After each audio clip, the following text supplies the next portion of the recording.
जय हिंद प्यारे साथियों।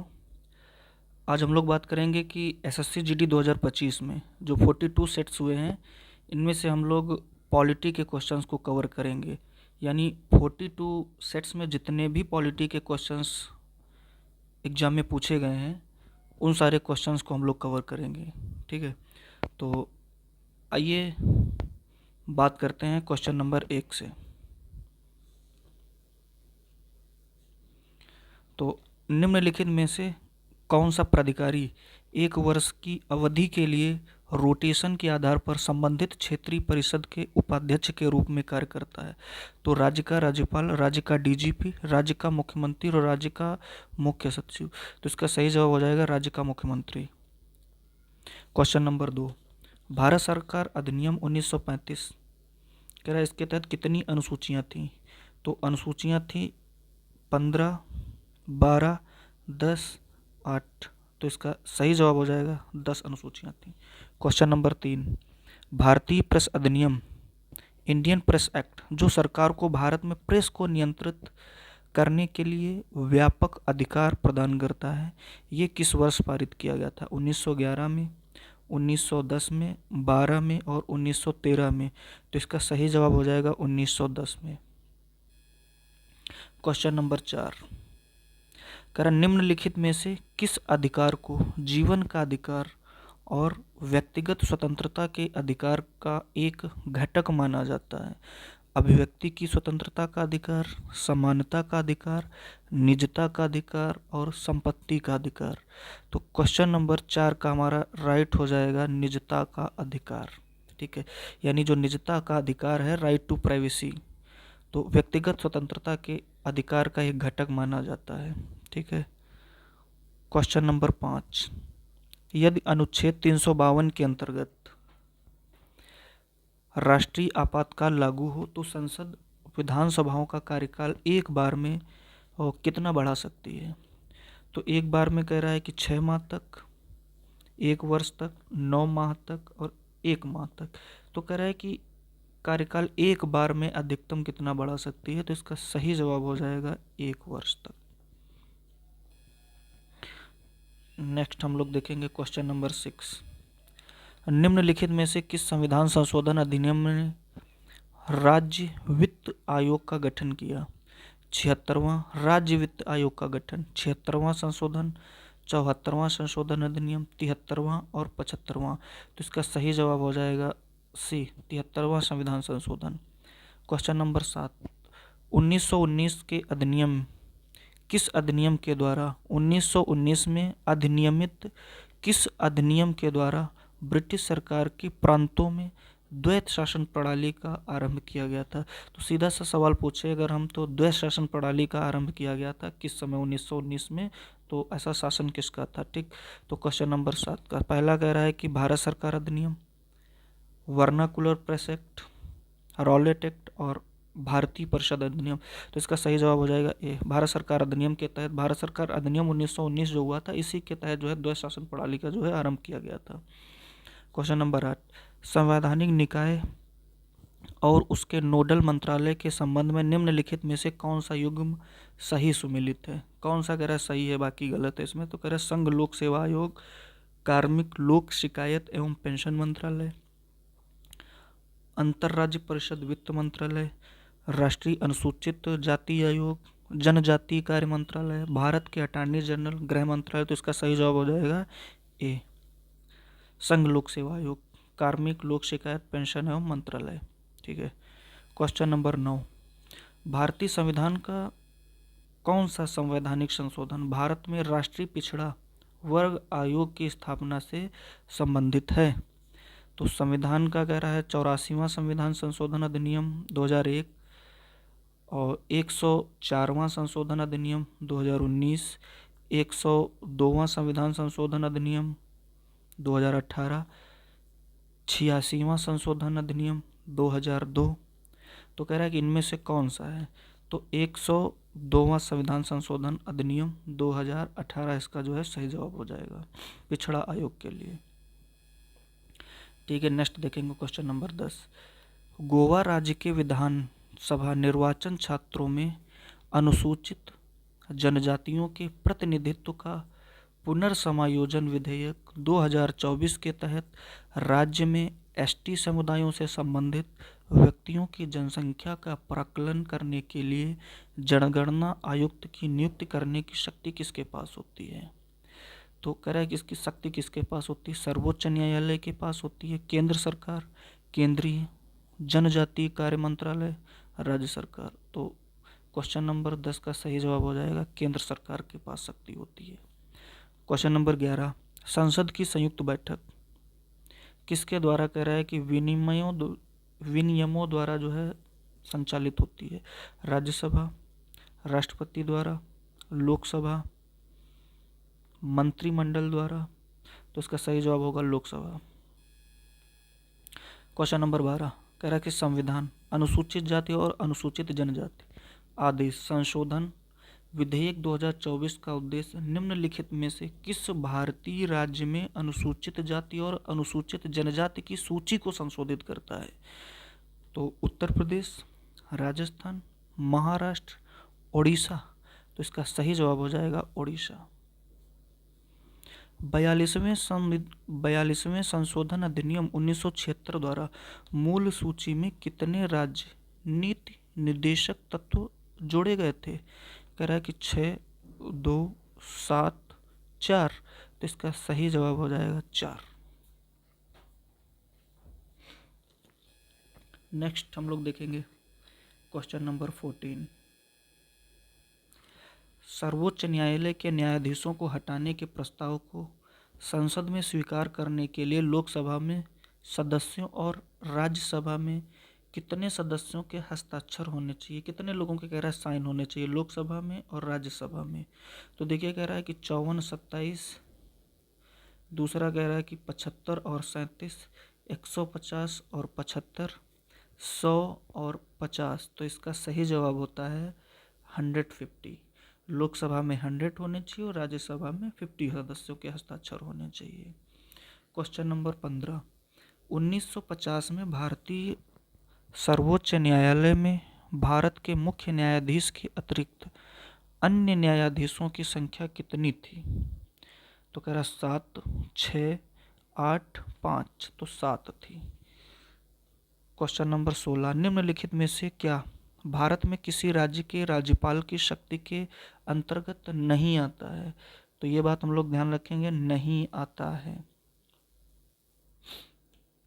अब 3 चीजें इसमें से आती होंगी, एक नहीं आता होगा। देखिए विधायी शक्ति, कार्यपालिका शक्ति, ठीक है, अनिवार्य शक्ति, विवेकाधिकार। तो इनमें से हमने कहा 3 आती हैं, एक नहीं आता। तो देखो विधायी शक्ति आती है, लेजिस्लेटिव पावर भी आता है, एग्जीक्यूटिव पावर भी आता है, यानी ये भी आता है, ये भी आता है, विवेकाधिकार भी आता है। तो आता क्या नहीं है? अनिवार्य शक्ति, ये नहीं आता। यानी ये इसका सही जवाब हो जाएगा। क्वेश्चन नंबर 17,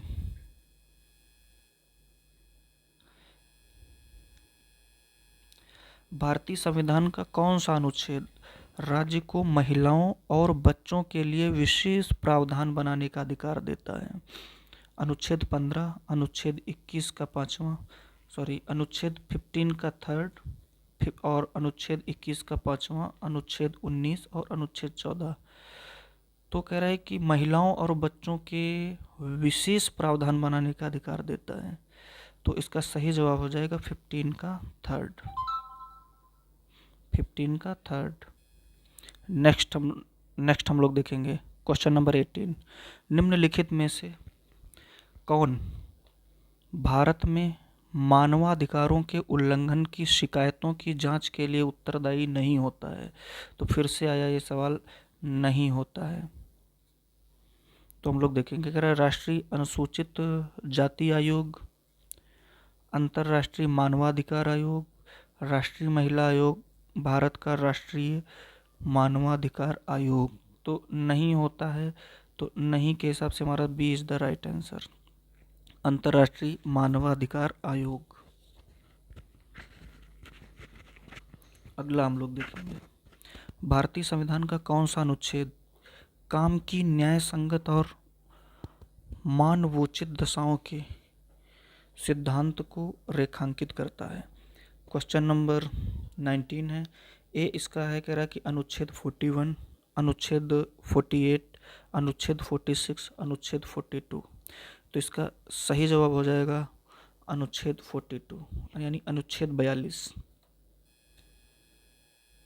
क्वेश्चन नंबर 20, भारतीय संविधान का निम्नलिखित में से कौन सा अनुच्छेद केंद्र, राज्य और अंतर्राज्यीय विवादों पर सर्वोच्च न्यायालय के मूल क्षेत्राधिकार का प्रावधान करता है?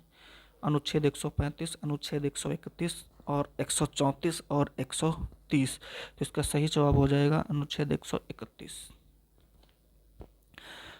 क्वेश्चन नंबर 21, भारतीय संविधान के किस अनुच्छेद में स्पीकर और डिप्टी स्पीकर की पद से अवकाश, त्यागपत्र और हटाने का उल्लेख है? अनुच्छेद 101, अनुच्छेद 94, अनुच्छेद 84, अनुच्छेद 70। तो इसका सही जवाब हो जाएगा अनुच्छेद 94, 94। क्वेश्चन नंबर 22, संविधान का कौन सा अनुच्छेद अंतर्राज्यीय जल विवादों के न्याय निर्णय का प्रावधान करता है?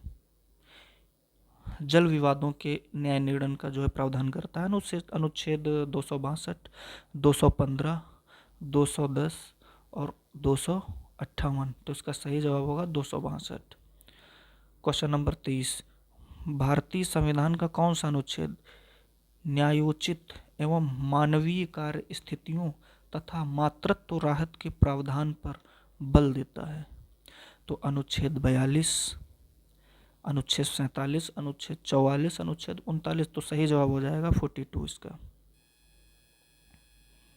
नेक्स्ट 24, भारतीय संविधान का कौन सा अनुच्छेद राज्य को विशिष्ट परिस्थितियों में काम, शिक्षा और सार्वजनिक सहायता के अधिकार को सुनिश्चित करने का निर्देश देता है? अनुच्छेद 41, अनुच्छेद 45, अनुच्छेद 48, अनुच्छेद 47। तो इसका सही जवाब हो जाएगा अनुच्छेद 41 यानी अनुच्छेद 41 जो है विशिष्ट परिस्थितियों में काम, शिक्षा और सार्वजनिक सहायता के अधिकार को सुनिश्चित करने का निर्देश देता है। अगला देखते हैं क्वेश्चन नंबर 25, 42वें संविधान यानी 42वां संविधान संशोधन अधिनियम 1976 द्वारा भारतीय संविधान में कितने मौलिक कर्तव्य शामिल किए गए थे? तो कह रहा है कि 11, 15, 10 और 12। तो इसका सही जवाब होगा 10।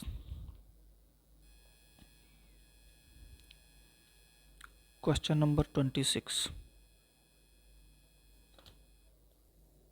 नेक्स्ट देखते हैं हम लोग। कह रहा भारतीय संविधान के अनुसार राज्य का वास्तविक कार्यपालक किसे माना जाता है?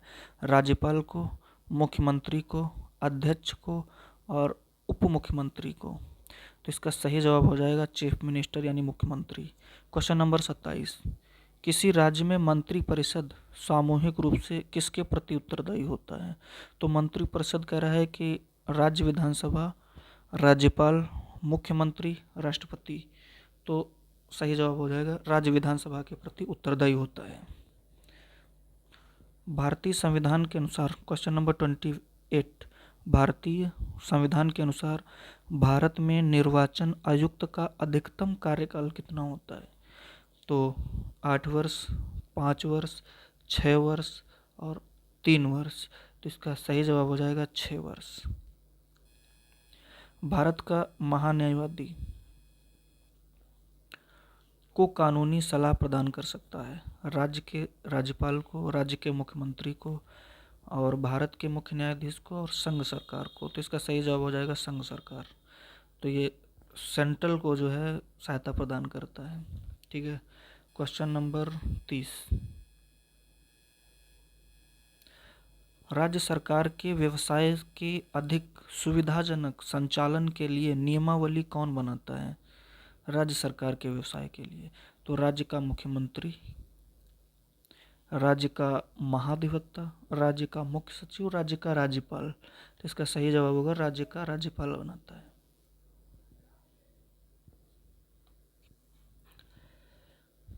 नेक्स्ट हम लोग देखेंगे क्वेश्चन नंबर 31, 31 दिसंबर 1947 को संविधान सभा में कितने सदस्य थे? 195, 334, 200 और 299। तो सही जवाब होगा डी, 299 सदस्य थे।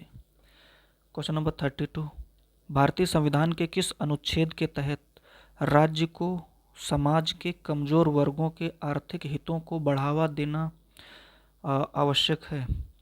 अनुच्छेद 46, अनुच्छेद 48, अनुच्छेद 49, अनुच्छेद 47। तो इसका सही जवाब होगा अनुच्छेद 46।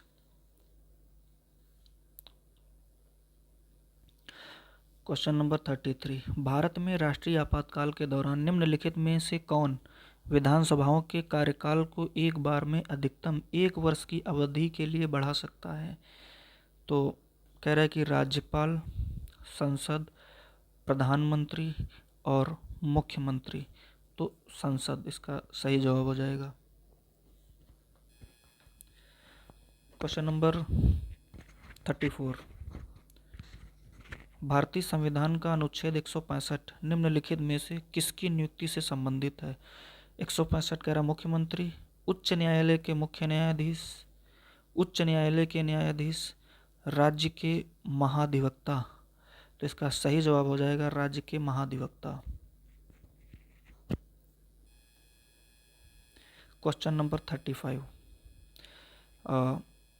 भारतीय संविधान के किस अनुच्छेद में यह प्रावधान दिया गया है कि राज्य अनुसूचित जातियों और अनुसूचित जनजातियों के शैक्षिक और आर्थिक हितों को बढ़ावा देने के लिए काम करेगा? तो 35 कह रहा है कि अनुच्छेद 45, अनुच्छेद 48, अनुच्छेद 49 और अनुच्छेद 46। तो इसका सही जवाब हो जाएगा अनुच्छेद 46। क्वेश्चन नंबर 36, राष्ट्रपति और उपराष्ट्रपति के चुनाव से संबंधित विवादों की सर्वोच्च न्यायालय द्वारा जांच की जाएगी और निर्णय लिया जाएगा जिसका निर्णय अंतिम होगा का उल्लेख संविधान के किस अनुच्छेद के अंतर्गत है? तो इसका सही जवाब होगा अनुच्छेद 58, अनुच्छेद 71, अनुच्छेद 54 और अनुच्छेद 74। तो इसका सही जवाब हमारा हो जाएगा B is the right option. अनुच्छेद 71 के तहत ऐसा होता है। अगला हम लोग देखेंगे, भारतीय संविधान का अनुच्छेद 49 निम्नलिखित में से किस राज्य नीति निर्देशक सिद्धांत से संबंधित है? ऐतिहासिक अभिरुचि और राष्ट्रीय महत्व के सभी स्मारकों की रक्षा करना। तो इसका सही जवाब यही हो जाएगा फिर, यानी 49 में तो इसी की बात कही गई है। अगला देख लेते हैं, कह रहा देश की रक्षा करना और आवाहन किए जाने पर राष्ट्रीय सेवा प्रदान करना नहीं, कार्य की न्याय संगत मानवीय स्थितियां और ये भी नहीं, स्वशासन की इकाइयों। तो ये नहीं, पहला वाला ही सही हो जाएगा इसका। क्वेश्चन नंबर 38, भारतीय संविधान के किस संशोधन के माध्यम से शिक्षा के अधिकार को मौलिक अधिकार के रूप में नामित किया गया था? 42वें संशोधन से, 61वें से, 86वें से और 73वें से। तो इसका सही जवाब हो जाएगा हमारा 86वां संविधान संशोधन, जो शिक्षा के अधिकार को मौलिक अधिकार के रूप में नामित किया गया था। अनुच्छेद अगला देखिए, क्वेश्चन नंबर 39, भारत में धर्म की स्वतंत्रता की रक्षा भारतीय संविधान का कौन सा अनुच्छेद करता है? तो धर्म की स्वतंत्रता के लिए देखो, कह रहा है कि अनुच्छेद 28, अनुच्छेद 25, अनुच्छेद 26 और अनुच्छेद 27। तो ये तो बहुत इंपॉर्टेंट सवाल है। क्वेश्चन अनुच्छेद जो है 25। क्वेश्चन नंबर 40, 74वें संविधान संशोधन अधिनियम के अनुसार निम्नलिखित में से कौन सी संस्था नगर पालिकाओं के नियमित और निष्पक्ष चुनावों के लिए उत्तरदायी है? तो कह रहा है कि राज्य निर्वाचन आयोग, जिला निर्वाचन आयोग, संभागीय निर्वाचन आयोग, भारतीय निर्वाचन आयोग। तो ए राज्य निर्वाचन आयोग इसका जिम्मेदार होता है। निम्नलिखित में से कौन राज्य के योजना आयोग के अध्यक्ष के रूप में कार्य करता है? राज्यपाल, मुख्य सचिव, वित्त मंत्री और मुख्यमंत्री। तो 41। तो इसका हमारा सही जवाब हो जाएगा मुख्यमंत्री, यानी जो योजना आयोग के अध्यक्ष के रूप में राज्य में मुख्यमंत्री ही जो है काम को देखता है। Question number 42। तो ये सारे क्वेश्चन SSC GD अभी हाल ही में जो एग्ज़ाम हुए थे उनमें ऐसे क्वेश्चन पॉलिटी के पूछे गए हैं, तो काफ़ी इंपॉर्टेंट सवाल हैं ये। 42 देखिए, क्वेश्चन नंबर 42, निम्नलिखित में से कौन चुनाव आयोग के परामर्श से राज्य विधानमंडल के सदस्यों की अयोग्यता के प्रश्न पर निर्णय लेता है? तो राज्यपाल, मुख्य सचिव, मुख्यमंत्री, विधान परिषद सभापति, तो राज्यपाल इसका सही जवाब हो जाएगा। भारतीय संविधान के अनुसार 43, भारतीय संविधान के अनुसार संविधान की व्याख्या में अंतिम प्राधिकारी कौन होता है? राष्ट्रपति, सर्वोच्च न्यायालय, लोकसभा और संसद। तो इसका सही जवाब हो जाएगा लोकसभा।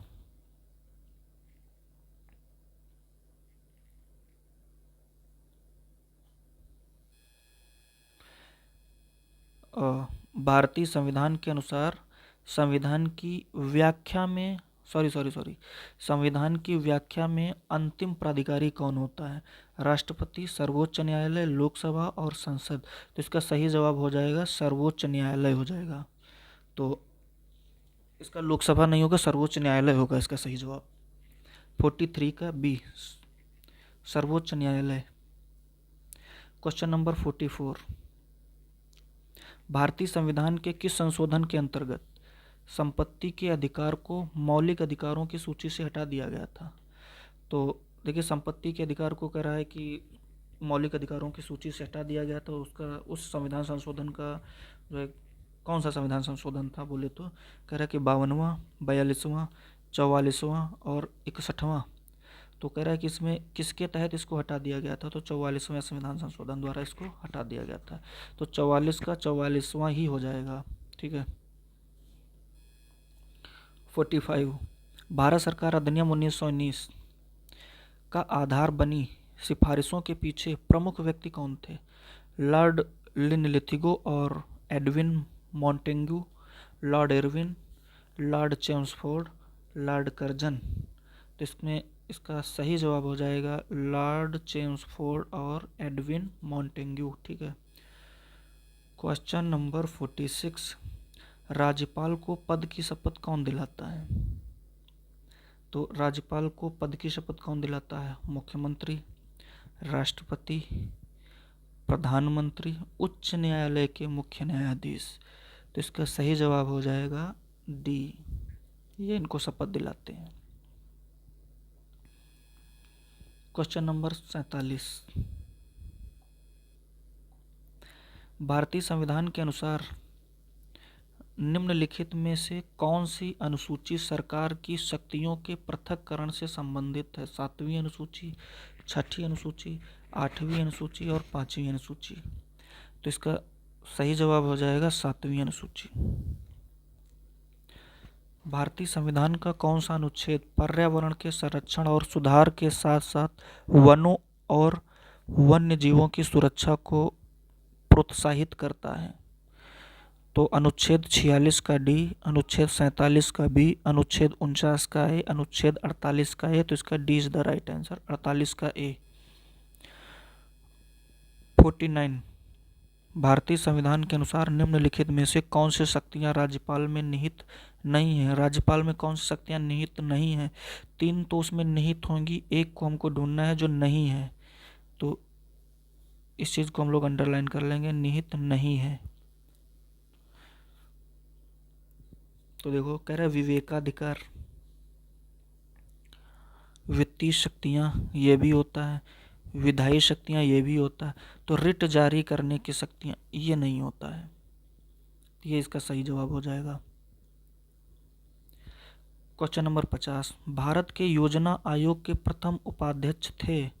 तो योजना आयोग के प्रथम उपाध्यक्ष गुलजारी लाल नंदा, चिंतामन देशमुख, R.K. पाटिल, N.R. पिल्लई। तो इसका सही जवाब गुलजारी लाल नंदा हो जाएगा, ये इसके प्रथम उपाध्यक्ष थे। क्वेश्चन नंबर 51,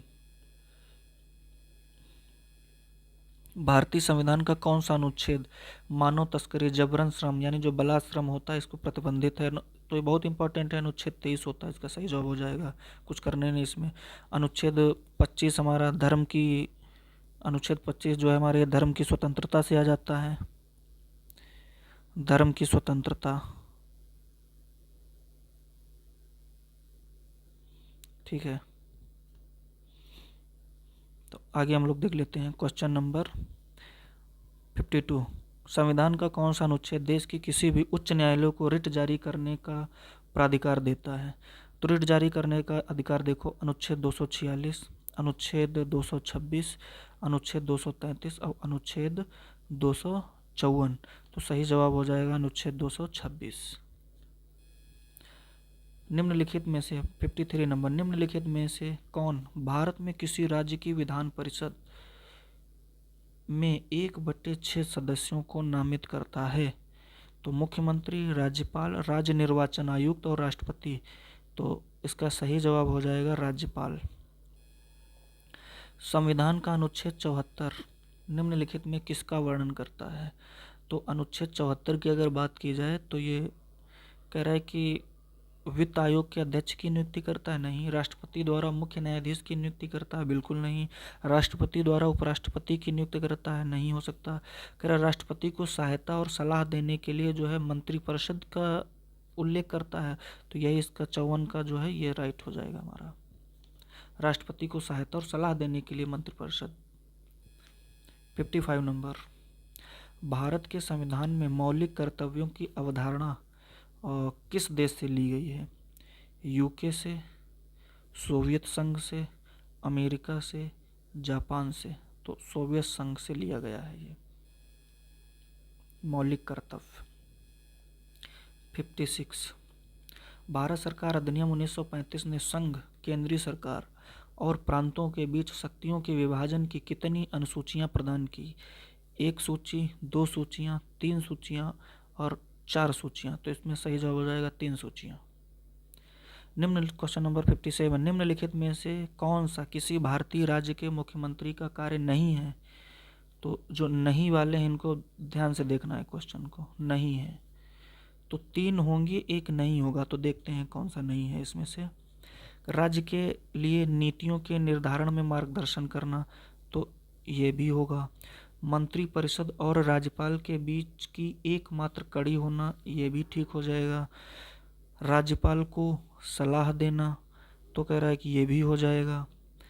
अब कह रहा अंतर्राज्यीय लोक सेवा आयोगों के कामकाज का समन्वय करना, तो ये इसका गलत जवाब हो जाएगा अंतर्राज्यीय, क्योंकि ये दूसरे राज्य के लोक सेवा आयोग के कामकाज को नहीं सिस्टम में रखेगा, ये तो अपना कामकाज देगा, इसलिए इसका सही जवाब हो जाएगा डी।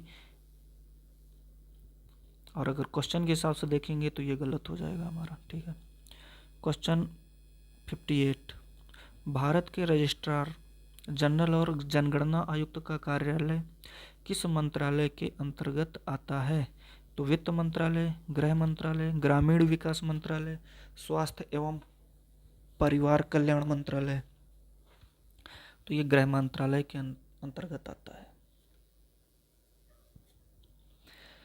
क्वेश्चन नंबर 59, कौन सा निर्देशक सिद्धांत स्वशासन के लिए ग्राम पंचायतों के गठन का समर्थन करता है? तो ग्राम पंचायतों का गठन, ये तो बहुत इंपॉर्टेंट सवाल है, अनुच्छेद 40। अगला देखिए, 1947 के भारतीय स्वतंत्रता अधिनियम के परिणाम स्वरूप भारत का विभाजन कितने राज्यों में हुआ था? तो भारत का विभाजन 2, 4, 1, 3।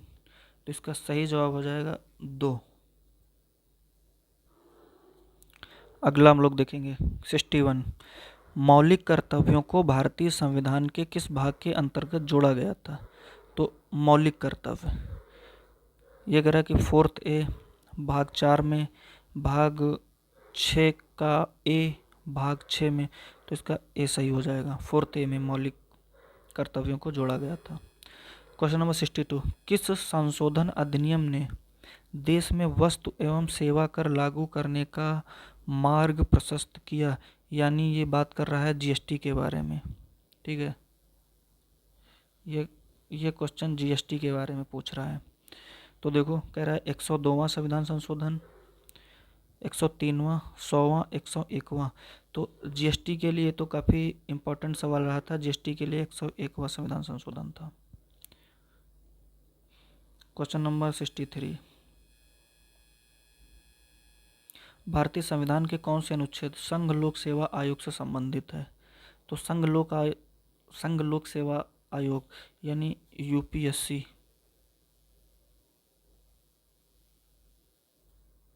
तो देखिए, वैसे तो ये, अगर इसका हम सीधी सी बात करें तो ये तो 315 से 323 तक आता है 63 में।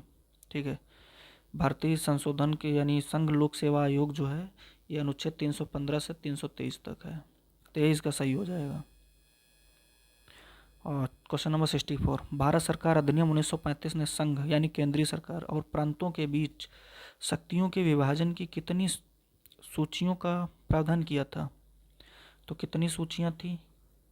कह रहा 2 सूचियां, 1 सूची, 4 सूचियां और 3 सूचियां। तो इसका सही जवाब हो जाएगा 3 सूचियां। तो 3 सूचियां वही थी हमारी संघ सूची, राज्य सूची और समवर्ती सूची। संघ सूची, राज्य सूची और ये समवर्ती सूची, 3 प्रकार की सूचियां थी। ठीक है, आगे हम लोग देखेंगे 65,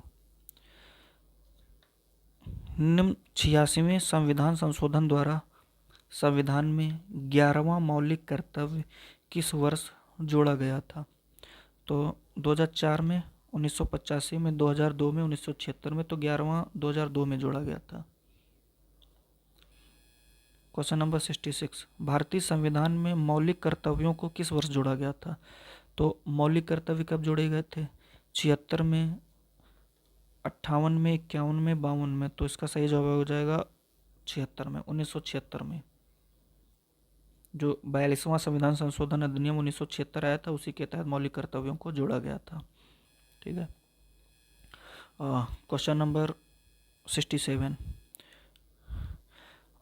भारतीय संविधान के अनुसार राज्य विधानसभा द्वारा पारित विधेयक को राष्ट्रपति की सहमति के लिए कौन आरक्षित कर सकता है?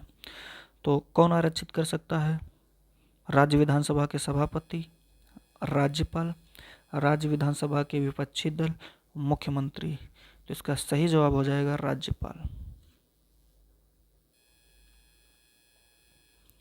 भारतीय संविधान के अनुसार निम्नलिखित में से कौन सी राज्यपाल की शक्ति नहीं है? तो फिर से आ गया नहीं है, राज्यपाल की शक्ति नहीं है। 3 शक्तियां होंगी, एक नहीं होगा। तो देखते हैं कौन सा नहीं है। तो कह रहा है अविश्वास प्रस्ताव के दौरान मतदान। ठीक है, राज्य विधानमंडल को भंग करना, राज्य विधानमंडल को स्थगित करना, राज्य विधानमंडल को बुलाना। तो जितनी भी स्टेट की बातें हैं, जितनी भी राज्य की बातें हैं, ये तो राज्यपाल के अंतर्गत आती हैं। लेकिन ये अविश्वास प्रस्ताव के दौरान मतदान, ये नहीं होगा इसका।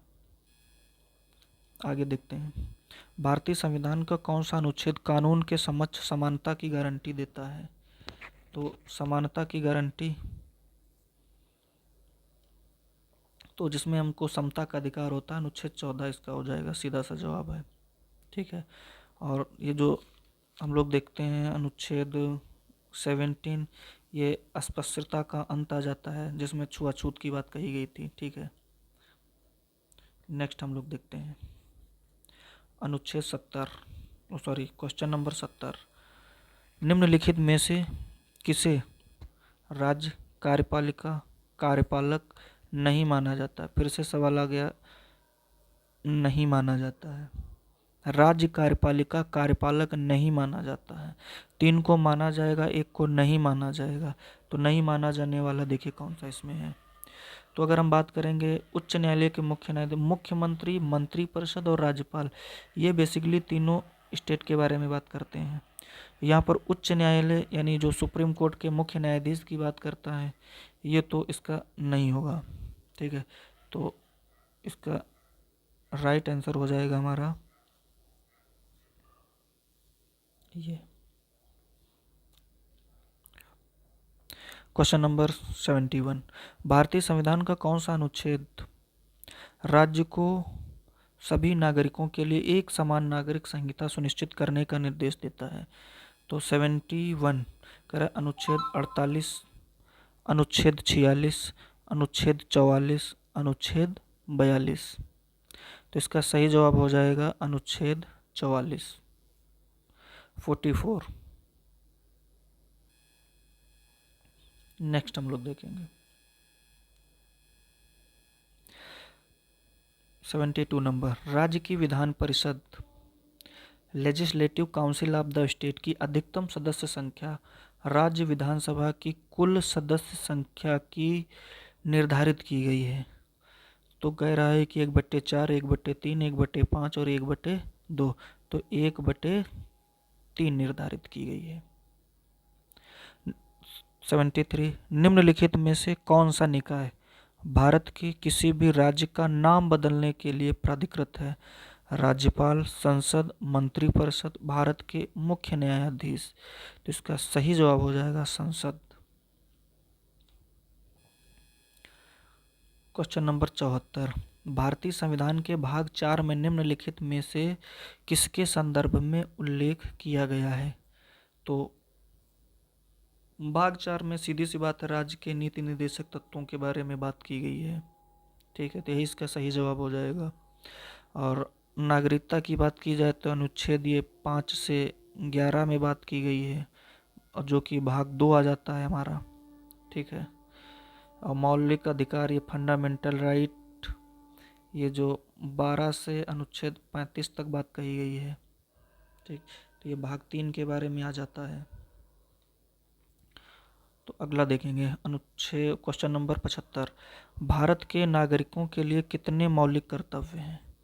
तो भारत के नागरिकों के लिए मौलिक कर्तव्य 8, 10, 11, 6। तो इसका सही जवाब हो जाएगा 11।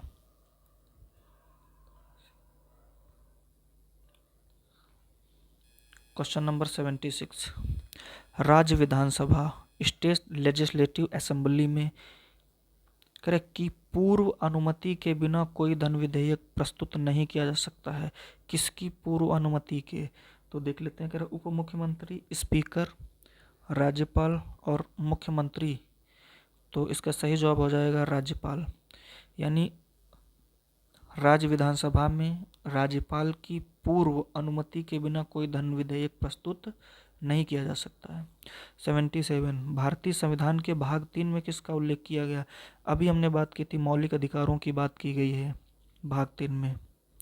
तो इसका सही जवाब हो जाएगा 77 का ए। और जब मौलिक अधिकार की बात की जाती है तो ये अनुच्छेद 12 से यानी आर्टिकल 12 से 35 तक। ठीक है,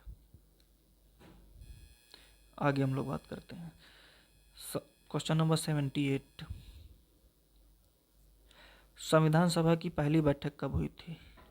7 दिसंबर नहीं, 15 दिसंबर नहीं, 9 दिसंबर 1946। तो इसका यही सही जवाब हो जाएगा, 9 दिसंबर 1946 को संविधान सभा की पहली बैठक हुई थी। अगला देखते हैं, भारतीय संविधान के किस अनुच्छेद में भाषण और अभिव्यक्ति की स्वतंत्रता के अधिकार की गारंटी दी जाती है? तो जो वाक एवं अभिव्यक्ति की स्वतंत्रता है ये बेसिकली आर्टिकल 19 में दिया गया है। और आर्टिकल 19 की जब हम लोग बात करते हैं तो आर्टिकल 19 में 6 प्रकार की स्वतंत्रताएं दी गई हैं। ठीक, तो अनुच्छेद 25, अनुच्छेद 19, अनुच्छेद 21 का सी, अनुच्छेद 141 का डी। तो इसका सही जवाब ये हो जाएगा हमारा। क्वेश्चन नंबर 80, किसी राज्य की विधानसभा को भंग करने की शक्ति किसके पास निहित होती है? तो विधानसभा को भंग करने की जो शक्ति होती है वो राज्य के राज्यपाल के पास होती है। मुख्यमंत्री के पास नहीं, राज्य के मुख्य सचिव के पास बिल्कुल नहीं, उच्च न्यायालय के मुख्य न्यायाधीश ये तो होगा ही नहीं। तो इसका 80 का बी हो जाएगा, राज्यपाल के पास होती है। निम्नलिखित में से किस संविधान संशोधन अधिनियम के द्वारा भारतीय संविधान में मौलिक कर्तव्यों को जोड़ा गया है? तो मौलिक कर्तव्य 44वां, 42वां, 52वां और 46वां संशोधन अधिनियम। तो इसका सही जवाब हो जाएगा 42वां संविधान संशोधन अधिनियम। अगला क्वेश्चन नंबर 82, योजना आयोग में प्रधानमंत्री की भूमिका क्या थी? तो देखो, पदेन सदस्य, पदेन अध्यक्ष, संवाद सहयोगी और सचिव। तो पदेन अध्यक्ष था। योजना आयोग में जो पदेन अध्यक्ष था वो प्रधानमंत्री था। अगला देखिए क्वेश्चन नंबर 83, वह भारतीय श्रम कानून और सामाजिक सुरक्षा उपाय कौन सा है जिसका उद्देश्य काम करने के अधिकार की गारंटी देता है? तो वही जो मनरेगा चला था, ठीक है, यानी मनरेगा। महात्मा गांधी राष्ट्रीय ग्रामीण गारंटी रोजगार योजना जो थी, तो इसका सही जवाब भी यही हो जाएगा, महात्मा गांधी राष्ट्रीय ग्रामीण रोजगार गारंटी अधिनियम।